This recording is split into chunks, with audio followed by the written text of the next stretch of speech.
இப்போ ஜெனடிக்ஸ்னு எடுத்துக்கிட்டோம்னா நம்மளுடைய ஃபேமிலியில் ஆல்ரெடி கேன்சர் இருந்திருக்குன்னா நமக்கும் வர வாய்ப்பு இருக்குது. அது டிபெண்ட்ஸ் அந்த கேன்சர். உங்களுக்கு வந்து ஹெட் அண்ட் நெக் அப்படின்னு பார்த்தோம்னா ஸ்மோக்கிங் இருக்குது அப்படின்ற மாதிரி இருந்ததுன்னா இது ரெண்டு விதமாக பார்க்கலாம். ஒன்று வந்து ஸ்மோக் பண்ணுறதுனால பேசிவ் ஸ்மோக்கிங் மீதி இருக்கவங்களுக்கு வந்து அதை இன்ஹேல் பண்ணுறதுனால கேன்சர் வர்றது ஒரு விதம்.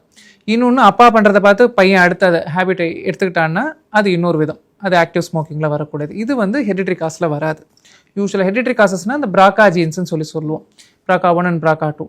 இது வந்து யூஸ்வலாக வந்து பிரஸ்ட்டு, அதுக்கப்புறம் வந்து ஓவரி, எண்டோமெட்ரியம் இந்த மாதிரி இருக்கக்கூடிய கேன்சர்ஸ்க்கு தான் ஃபேமிலி ஹிஸ்ட்ரி ரொம்ப ரொம்ப இம்பார்ட்டன்ட். சில ஸ்டொமக் கேன்சர்ஸ்க்கும் ஃபேமிலி ஹிஸ்ட்ரி உண்டு. அதே மாதிரி கோலோரெக்டல் கேன்சர், பெருங்குடல் புற்றுநோய்க்கும் வந்து ஃபேமிலி ஹிஸ்ட்ரி இருக்குது அப்படின்ற மாதிரி இருந்தால் அடுத்த ஜென்ரேஷன் சீக்கிரமே ஸ்க்ரீன் பண்ணிக்கிறது நல்லது. ஸோ இந்த ஓவரியன் கேன்சர் வராமல் இருக்க இந்த ப்ராப்பரான ஸ்க்ரீனிங்கை தவிர்த்து வேறு என்ன மாதிரியான விஷயங்கள்லாம் பண்ணணும்?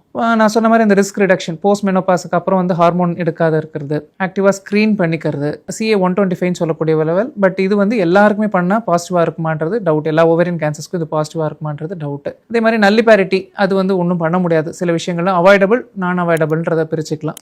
ஸோ இந்த நல்லிபாரிட்டி